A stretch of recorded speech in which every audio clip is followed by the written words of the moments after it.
Good day folks, and welcome to a video brought to you by Gem Grade 9. We will be showing you a sample of how to figure out how to make profit by using a rental service in a bazaar. Today, we will discuss about the process that goes into renting and handling services for our upcoming batch bazaar.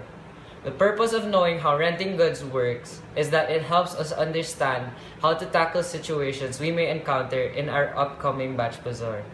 The purpose of knowing how renting goods works is that it helps us understand how to tackle situations we may encounter in planning out our own businesses in the future. The value of renting in this situation may be seen in us not having to worry about the actual production and manufacturing of the product. We are able to pay once and not bother about what happens behind the scenes. Our goal is to produce profit from making use of a single source with minimal trouble. In this video, we will teach you how to represent and handle the variables that come with starting your own business in renting. I'll be showing this to you by giving you an example of the rental or service type of selling by using linear inequalities in a problem about making profit from renting a popcorn machine. Here's the situation. To sell bags of popcorn as your main product in the bazaar, you rent a popcorn machine for 2,500 pesos. The rental lasts the whole day and it is filled with popcorn good for 100 bags that you can sell. At what price should each bag be? How many bags should be sold in order to gain profit? Make sure to take note of the cost of the bazaar rental space, which is 1,500 pesos. We can find the answers to all of these questions by using linear inequalities.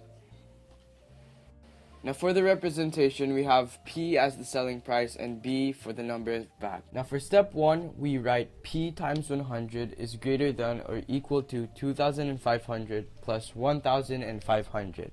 P represents the selling price of each popcorn bag, and we will use 100 to show the maximum amount of popcorn bags we can sell, as the machine only accommodates 100 bags of popcorn. The product of these values must exceed or be equal to the total amount of funds needed to supply the business. In this case, it is the rent fee of the popcorn machine and the price of one lot in the bazaar. Rental fee and one lot in the bazaar. And now we are going to be solving the linear equation. So we have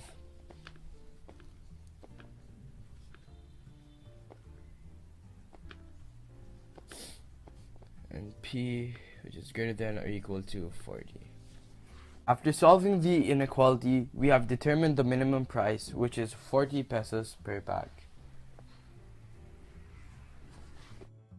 So now, we have the absolute minimum price of a bag of popcorn to break even. However, even if you manage to sell 100 bags, you will not gain profit, but just get your money back because you only earned 4,000 pesos, which only covers the cost of the bazaar space and the rental of the popcorn machine. Because of this, it is a better option to raise the price per bag of popcorn. You'll need to do this in order to gain profit.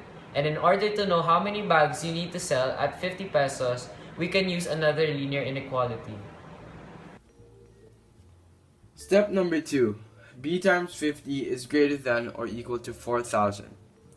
B represents the number of bags, while 50 represents the new selling price of each popcorn bag. On the right side of the inequality, 4,000 is the minimum quota to reach break even. Now to solve the linear inequality, we will put 50B is greater than or equal to 4,000, and then we get B is greater than or equal to 80.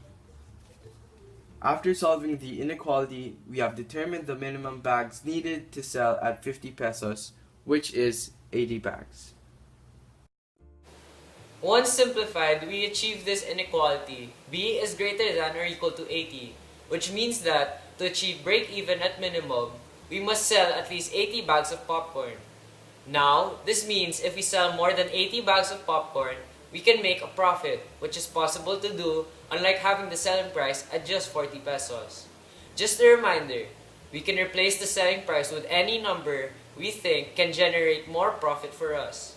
But keep in mind what you think is the maximum price customers will pay for your product.